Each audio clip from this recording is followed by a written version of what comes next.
pessoal, tudo bom? Alexandre Krakowski aqui, CFA Charter Holder, vice-presidente de M&A, professor da Link. Estou com duas alunas aqui atrás, a Ana e a Juliana, sejam bem-vindas. Muito obrigada. Nós vamos ter uma aula um pouco diferente aqui hoje, né? Sejam bem-vindos aqui ao programa M&A Deal Mode On, a hora do M&A. E hoje eu estou com um convidado super especial, o Joseph Kalim. Ele que é VP do Brasil do DataSite, que é um dos principais VDRs de transações. Muita gente não deve nem saber o que é VDR, Joseph. Não, até precisar de um VDR, de nota RUM, ninguém sabe, né? Mas depois vai descobrindo a necessidade. Então estamos aqui no Tesla, vamos dar uma volta por São Paulo. O Joseph pediu aqui o Uber Black, né?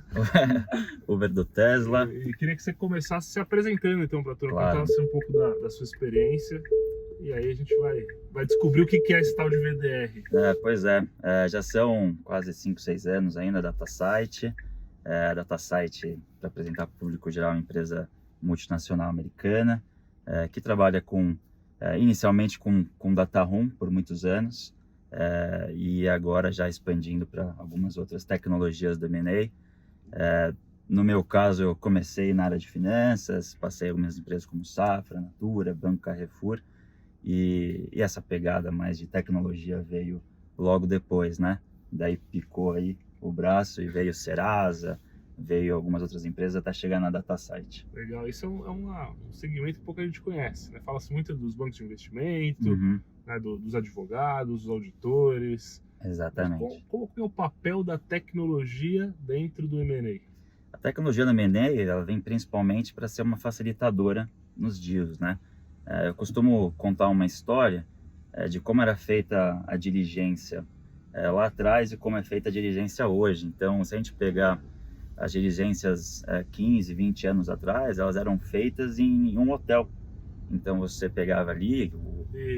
Até contextualizando, para quem não está Claro. familiarizado, a diligência, nós fez uma oferta, uma empresa comprando a outra, aprovou a oferta, agora você vai querer entrar no detalhe, ver os números, ver os problemas que a empresa tem para saber se de fato ela vale aquilo e chegar para o fim do contrato para poder assinar e fechar o negócio. Basicamente, vai fazer uma investigação sobre a empresa, para você determinar o preço da empresa, se ela tem algum litígio, onde você precisa colocar mais energia para investigar, para saber também se tudo aquilo que foi passado numa conversa inicial, de fato, é verdade, né? Então, ali vem as perguntas, vem o Q&A. Então, você está tudo isso falando muitas vezes na transação, é um concorrente comprando o outro. Então tem muita informação confidencial e você vai abrir a casa para o concorrente ver tudo, sem o negócio estar de fato ainda fechado. E de fato, o que a gente já viu globalmente em algumas transações é concorrente entrar numa diligência e sem aquele desejo mesmo de comprar uma empresa, para coletar informações. E por isso que a tecnologia, voltando um pouco na sua pergunta, ela vem para ajudar nesses casos também. Então, a tecnologia, num processo de data room, ela vem para dar para o vendedor todas as possibilidades, entender o comportamento dentro do VDR, entender quais documentos acessa, quais tipos de busca que faz na diligência. Legal. Você estava contando como é que era feito antigamente. Exatamente. Então não tinha tecnologia, e como que a turma fazia essa investigação, essa auditoria na empresa antes da compra? Aí você imagina primeiro a questão de localização, né? Então hoje a gente tem muitos deals, isso sempre, né? São cross-border deals, né? Então vem aí às vezes compradores analisando um asset aqui no Brasil, um ativo, né? Uma empresa aqui no Brasil, e eles têm que vir de outros países, né? Às vezes vem dos Estados Unidos, às vezes da Europa. E isso era feito num hotel. Então você pegava toda a documentação de uma empresa para fazer essa diligência, levava para o hotel e aí tinha um segurança na porta, tinha um pessoal que fazia todo o controle de entrada e saída e todas as pessoas iam, todas as pessoas envolvidas na transação, como você falou, os bancos de investimentos, os auditores, né, como os Big Four, iam no hotel, né, para fazer essa diligência. Então era todo mundo se locomovia, né, para o hotel. E a tecnologia veio para mitigar isso, né? Então hoje tudo é feito através da plataforma. Então economiza tempo, as transações são feitas num período menor de tempo. Isso ajuda muito. Que legal, cara. Então, e imagino como é que era, né? Papéis e papéis de documento dentro de uma sala trancada. cada hora entrava um, saía com informação. Exatamente. Chegou a noite, tranca a sala, todo mundo vai embora, volta no dia seguinte e continua. Volta no dia seguinte e continua. Muitos viravam à noite ali. Os controles nem sempre eram os mais perfeitos. Você não conseguia, às vezes, ter todo o controle de entrada e saída da maneira mais refinada. Então, você não tinha tanto controle em relação ao dado que estava sendo acessado. Então, a tecnologia te ajuda nisso, né? Para você ter ideia, hoje a gente consegue, na DataSite, dar uma granularidade muito forte de quem acessou a página por quantos segundos. Então, dá para o lado do vendedor e também do comprador, depois que ele faz a aquisição, uma segurança muito forte em relação a tudo que aconteceu na diligência. Então, quando a gente fala de tecnologia para M&A, é para dar um nível, óbvio, de segurança, criptografia, mas também de agilidade nesses processos, né? Você falou, acho que essa palavra é importante, né? Agilidade. Agilidade. Como que o VDR acelera ou facilita uma transação? Quando a gente pensa um pouco em estatísticas, a gente vem, quando uma transação era feita no nível físico, se a gente compara uma transação parecida hoje, a gente reduz aí de 9 meses para 3, 4 meses. Então, quando você mensura em relação a gastos que você teria com advogado, esse gasto é menor, gasto que você tem, a gente fala de advogado até para exemplificar um pouco, porque advogado você fala em hora gasta, né, com o seu advogado. Daí você pensa até em retainer, muitas vezes, com advisors, também diminui esse gasto. E para o lado dos advisors é interessante também, porque você coloca ali o seu tempo e você consegue terminar uma transação mais rápida e investir tempo para outras transações. Então, a gente vê que o número de M&As globalmente ele cresce constantemente. Isso varia, obviamente, em relação à economia, mas ele cresce porque você consegue fazer isso com mais velocidade. Animal. Até o nome ele vem dessa origem que você comentou, né? O VDR é o Virtual Data Room. Virtual Data Room, exato. E o Data Room era esse quartinho do hotel ali que tinha todos os dados. Exatamente. A gente só colocou o V ali antes para exemplificar. Mas a tecnologia aí a gente tem visto tudo o que acontece de novo agora.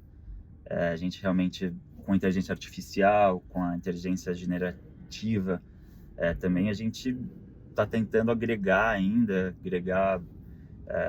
mais tecnologia para essas transações. Então a gente acabou de lançar, por exemplo, 2 novas ferramentas dentro da DataSite, que é uma ferramenta de comparador de documentos, isso só e uma ferramenta de translation completa em um documento. E a gente sabe como isso é importante para deals, por exemplo, de cross-border. Então, você pega lá um documento e você tem um comprador que é da Europa, um comprador que é da China, e você não precisa contratar um terceiro, um tradutor, que demanda tempo, né? Tudo pensando em como demanda tempo. Você automaticamente, em 2 cliques, você consegue traduzir aquele documento, e ele já pega ali uma tradução baseada em traduções anteriores, então para ela ter, né, não aquela tradução fria, mas uma tradução com relevância em relação ao tipo de documento. Então, se agiliza, em mais um aspecto, as transações. Então, tudo que a gente faz, as empresas que a gente compra, o que a gente investe em tecnologia é baseado em segurança e agilidade. Você me lembrou agora daquela transação, inclusive foi onde a gente se conheceu, quando estava participando do deal do Ultra, né, tanto da Oxiteno quanto da Extra Pharma, que no caso da Oxiteno era bem isso, né? Tinha um comprador da Índia, comprador da Europa, comprador dos Estados Unidos, e com diferentes níveis de acesso. A gente tinha toda uma documentação da empresa e falou quanto que você deixa cada um acessar. Tipo, o cara de auditor externo, ele consegue ter um pouco mais de detalhe da informação. O cara de negócio tem informação que ele não pode ter porque é concorrencialmente sensível. Mais vai limitado. Pegar ali o preço do produto, vai pegar quem são meus principais fornecedores, quanto que eu pago para o meu fornecedor. Ele poderia ter alguma vantagem em usar essa informação para alguma coisa que não fosse a transação em si. Então, isso é mais um aspecto de segurança que é de permissionamento, né? Então, quando você imaginava isso lá atrás, às vezes era mais difícil você restringir então o que cada um pode acessar. Então, senão você teria que colocar a mesma documentação em salas diferentes. Hoje em dia você consegue fazer tudo isso em alguns cliques e ter a visão muito fácil, né, de quem pode acessar o quê, e não só quem, mas o momento, né? Porque num processo de diligência você dá a liberdade para alguns acessarem à medida que eles vão passando e tem mais interesse e mostram mais interesse na transação, você dá os acessos, né? Então você vai pouco a pouco dando os acessos. Conta pra gente algum case aí que passou pela sua mão.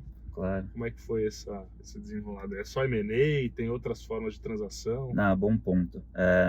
A gente fala mais de M&A, que é o grosso das transações, e até porque no Brasil o mercado de capitais está um pouco mais parado nesses últimos anos, né?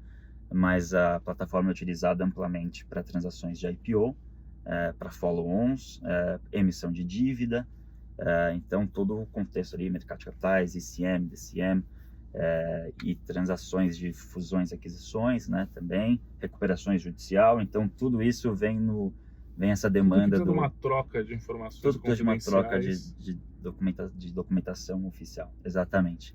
Tudo isso é utilizado o VDR. E em falar de transações, vou citar uma recente da Copenhagen, que Copenhagen era controlada pela Advent e foi vendida para Nestlé recentemente, uma transação aí de alguns meses. Então é uma marca forte, né?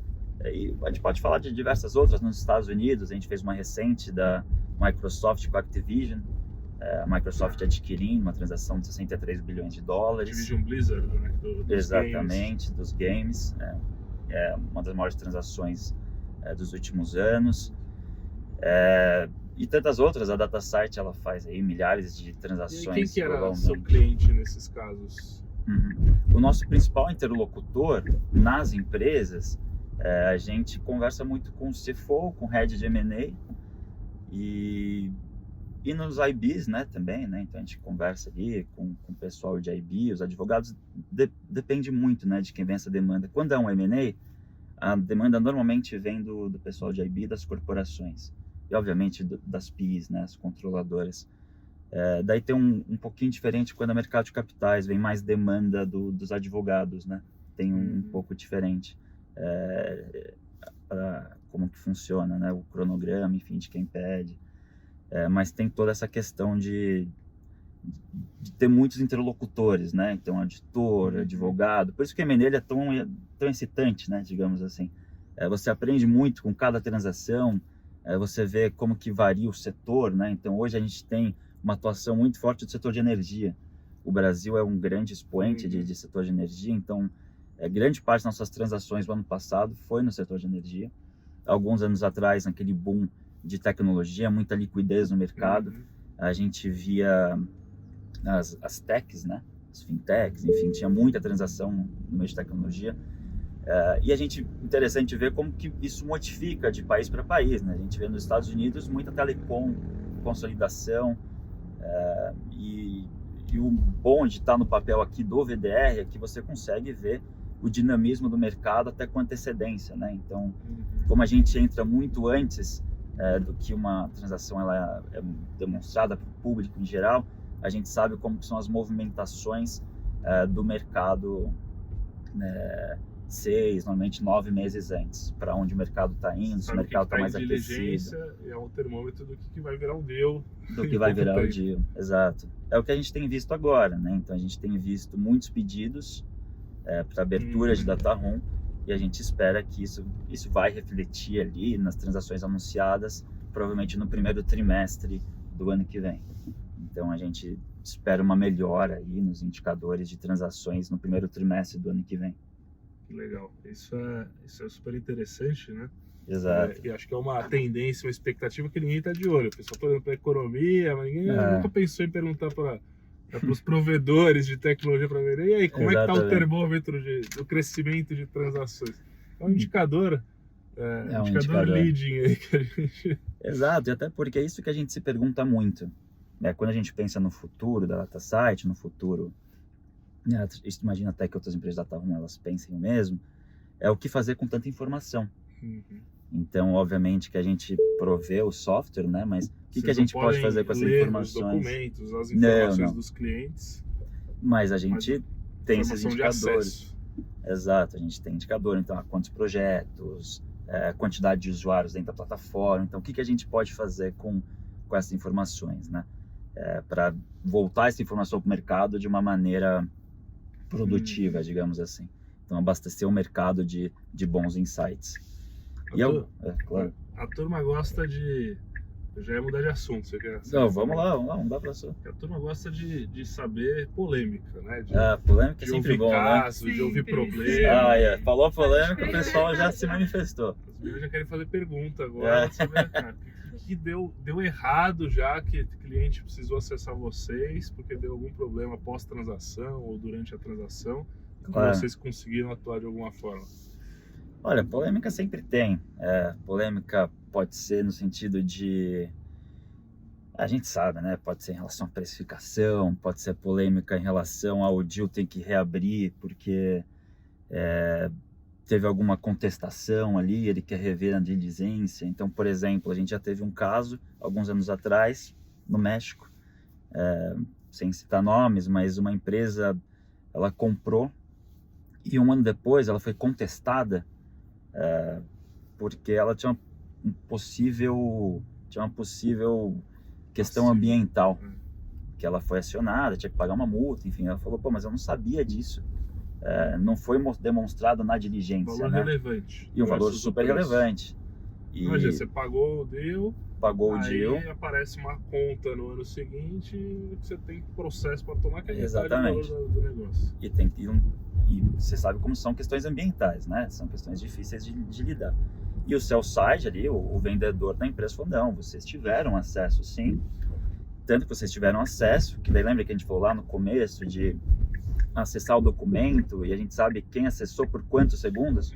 O sell side falou, olha, vocês acessaram, o diretor jurídico de vocês passou um tempo nesse documento, lendo todo o documento, e isso demonstra que vocês tinham ciência da possível multa. Olha só, vocês tinham o histórico do cara que acessou por quanto tempo ele ficou no documento, então não tem nem como ele falar que não tinha o documento lá. Então não tem como ele falar que não tinha. Então são essas questões que a gente busca. Isso salvou alguns milhões ali para o vendedor. Exatamente. Então o vendedor se protegeu ali legalmente. Isso que a gente tem buscado, né? Dar para todo mundo a capacidade de fazer um deal muito transparente, né? O que mais que você está vendo de tendência? E se vocês tiverem uma pergunta também, podem ficar à vontade.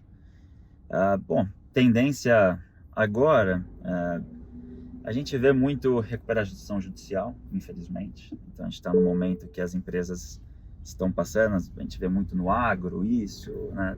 Questões ambientais também, preço de commodities, enfim, a gente vê muita coisa no agro. Olhando para o futuro, a gente vê muita instabilidade, né? Eu vejo muita instabilidade. É muito difícil você fazer uma previsão. A gente vê guerra na Ucrânia, a gente vê guerra no Oriente Médio. Isso afeta muito o mercado de M&A, mas isso é mais o clichê, obviamente. Também corte de juros é necessário aqui para dar uma melhorada, mas isso é o que todo mundo sabe. O que eu vejo particularmente é que é muito difícil prever, né? Realmente é muito difícil prever, porque a gente tem... Ele é interessante, né? Porque quando está a economia crescendo, está todo mundo fazendo M&A de compra, comprando dinheiro barato, consolidação. Levantando fundo, comprando muita coisa. Quando o mercado está mal, é M&A de liquidação, de fusão muitas vezes. Vamos se juntar com um concorrente para minimizar perda ou passar por essa piscina aí que tem uma recessão pela frente. Que é o que a gente tem visto, né? Muito deal anunciado de número de fusão. deals é muito menor, né? São esses muito deals menor. mais específicos e mais deals maiores. Sobrevivência. Deals maiores. Normalmente, né, fusões já são deals mais complexos dos dois lados, né? Então, normalmente são 2 data rooms que o pessoal abre e muita documentação. Porque um tá olhando... Eles estão se... autoavaliando. A auditoria bilateral. Exatamente. Eu tô avaliando você tá me avaliando, abre 2 data rooms, cada um olhando o outro. Como é que é esse fluxo? Eu imagino que a complexidade aumenta muito, né? A complexidade aumenta muito, porque daí você dobra normalmente ali a quantidade de advisors, você dobra a quantidade de auditores, Você tem, muitas vezes, aí você começa a colocar uma consultoria estratégica, também nesse... Para planejar a integração, para planejar sinergias. a integração, sinergia. Então, você coloca mais um player que é muito envolvido. Então, uma consultoria estratégica tem que ter trabalha acesso muito. aos 2 data rooms. Daí tem acesso aos 2 data rooms, exatamente. Mas é a dinâmica, né? Então, às vezes, realmente são deals que costumam demorar mais, mas a quantidade ela diminui. Então, de novo, você tem menos liquidez no mercado, né? Você não consegue captar tanto. O dinheiro é direcionado para algumas outras coisas, né? Obviamente, como renda fixa. Então, você direciona o dinheiro para alguns outros pontos, o que acaba ficando... não fica tão líquido aí, o mercado de M&A. Mas é um mercado que a gente costumava falar, e é até algo que a gente costuma falar até para nossos investidores, né? Que não tinha crise, né, no mercado de M&A. Porque, como você falou, no momento de alta, tem muito dinheiro, os buy-sides estão aí querendo comprar todo mundo e tem transações. No momento de baixa, tem as empresas querendo vender por necessidade. Só que daí a gente conheceu o tal da instabilidade, né? Que todo mundo fica mais avesso ao risco, né? E isso é um ponto que veio, mas enfim, tudo passa, né? Tá contornando e a gente acha que tem às vezes uma tendência brasileiro a ser um pouco mais pessimista, mas também é um momento de oportunidades, né? Então a gente vê muito ativo barato e tal, e tem gente vendo isso. Tem bastante comprador que reforçou o fluxo de caixa, enfim, nos últimos tempos e está vendo isso. Tem muita oportunidade no Brasil, agora talvez aí cortando juros nos Estados Unidos, venha mais um fluxo de dinheiro para cá. Vamos ver se aumenta o número de transações. E a gente também tem visto essa maré, né? E a gente também está fazendo algumas compras para atender o mercado de uma maneira boa. A DataSite está saindo só apenas da questão do data room, então a gente está tentando atender aí os advisors, as empresas com outras soluções. Então a gente recentemente fez 5 novas aquisições. Olha só, não é só um provedor de M&A, vocês também estão atuando em M&A. A gente atua e usa o nosso data room, né? Já tá dentro de casa, fica fácil. Daí fica mais fácil. Tem desconto. Tem um desconto, exatamente. Então a gente está olhando muito para o mercado de conteúdo, a gente está olhando para alguns softwares que podem utilizar aí e ajudar os nossos clientes a fazer deals inclusive mais rápidos, achar compradores. Então a gente está navegando aí para esse mercado, atuando, comprando empresas. Legal. Então a gente tem visto muita coisa boa. Essas empresas são, imagino que globais também. São globais. A gente comprou uma empresa do Canadá recentemente, uma francesa, uma australiana e uma nos Estados Unidos. Então a gente tem comprado aí uma na Suíça também. Então são compras globais. Bem diversificado. Bem diversificado. Então você pode ver que a gente está olhando para todo lado, né? É uma pena que é tudo virtual, que você não consegue visitar o país, visitar o cliente, passar uns dias no hotel na Suíça, não ia ser de tudo ruim. Esquiando, né?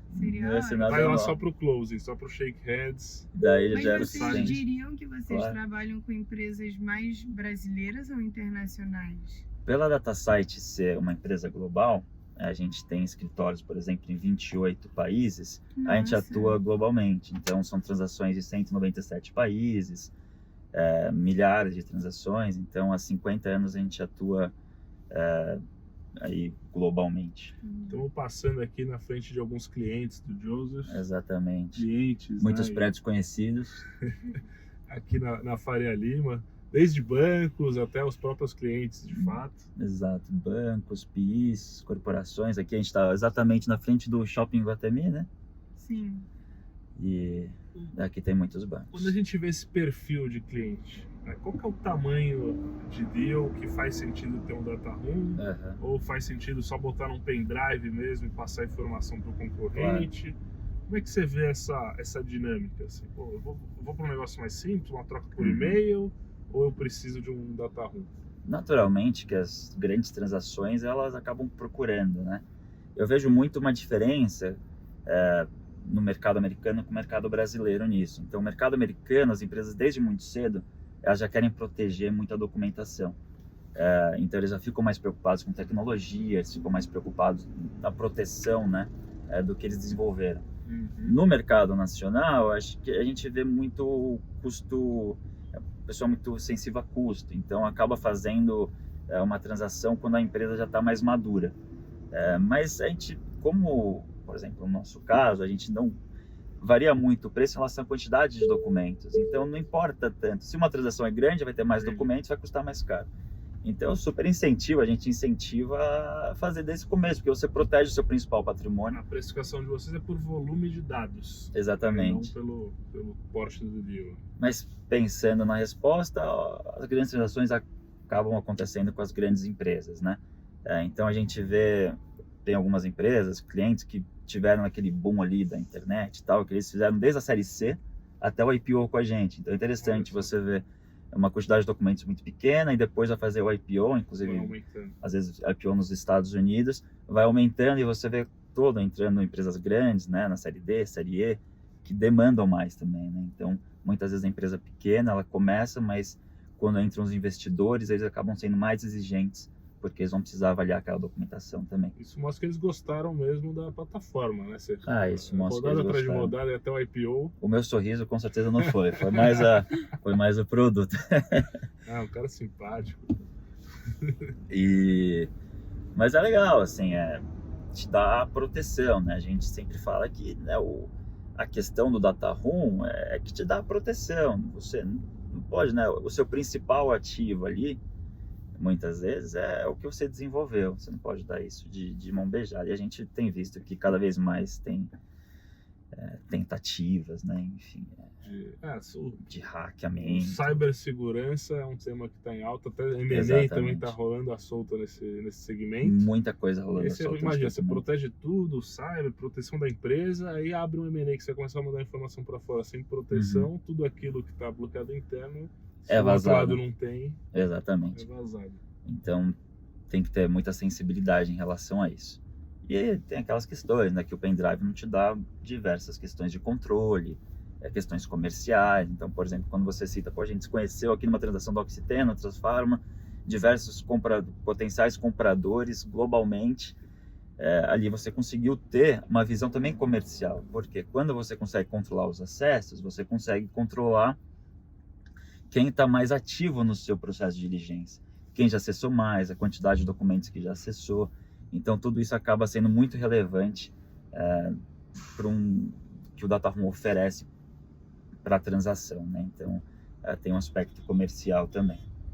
Bacana. Quando você fala de qualificação, claro. Então, como é que é um profissional do data room? Muita gente fala que quer trabalhar em M&A. O cara não sabe se quer trabalhar na diligência, na auditoria, na consultoria, num banco, num M&A in-house. Aqui você está dando uma nova possibilidade de estar dentro desse universo, que é em tecnologia. Exato. Como é que é o perfil dessa turma? O que ele precisa saber? Boa, ótima pergunta. Eu me encaixo muito, porque eu comecei a trabalhar no mercado financeiro. E muito cedo eu vi que eu não queria trabalhar no mercado financeiro, diretamente. Mas quando eu consegui aliar o mercado de tecnologia, que eu gosto mais, que atende o mercado financeiro, ficou perfeito para mim. Então, acho que tem que ser um profissional que goste, obviamente, do mercado de tecnologia, que é um mercado muito dinâmico, e que tenha conhecimentos ali, não precisa ser aquele conhecimento super, não precisa ser o conhecimento do profissional de M&A, né, do advisor, mas que precisa ter conhecimentos mais gerais sobre M&A, sobre finanças, isso com certeza. Então, aliar o aspecto dinâmico de quem trabalha em tecnologia a alguns aspectos de entender finanças, pelo menos um pouco macro, entender como que funciona o dinamismo, para entender do mercado, para entender dos setores. Então, eu vejo mais essa duplicidade de necessidade. Bacana, sensacional. Joseph, estamos chegando aqui ao final do nosso programa. Passou rápido, né? O trânsito até que foi... a primeira vez que eu nem olhei pro trânsito. A gente não conseguiu passar aqui, estamos no trânsito, não passa de 30 por hora, esse trânsito aqui é meio diferente, né? Esse aqui é o trânsito de São Paulo. É o trânsito de São Paulo. Então precisa achar algum M&A diferente para melhorar, alguma solução diferente para melhorar o trânsito. Acelerar isso. E queria que você passasse, então, recomendações finais para a turma que acompanha o mercado, que está passando por alguma transação. E desde já agradecer a sua presença no programa de hoje. Obrigado. Bom, mensagem talvez ali, pessoal, que não é tão frequente nas transações, para si... Essa parte aí não foi. Essa vai cortar. Não sei, mensagem. Boa sorte. Deixa eu ver. Bom, a mensagem é de agradecimento. Obrigado, Ale, pelo convite. Foi uma honra participar aqui do seu programa. Já vi algumas edições anteriores, inclusive com alguns clientes. O mercado é pequeno. O mercado é pequeno, exatamente. Deixar um abraço aí para quem nos assistir. Provavelmente alguns clientes vão nos prestigiar. E é isso. Obrigado pelo convite. Já fizemos algumas coisas antes, né? E vamos continuar essa parceria. Já tá conseguindo, já tá comprando aqui um novo contrato, né? Tô querendo aparecer mais na TV aqui, então. E essa aula foi de finanças ou de tecnologia? Um pouco de cada. Os dois.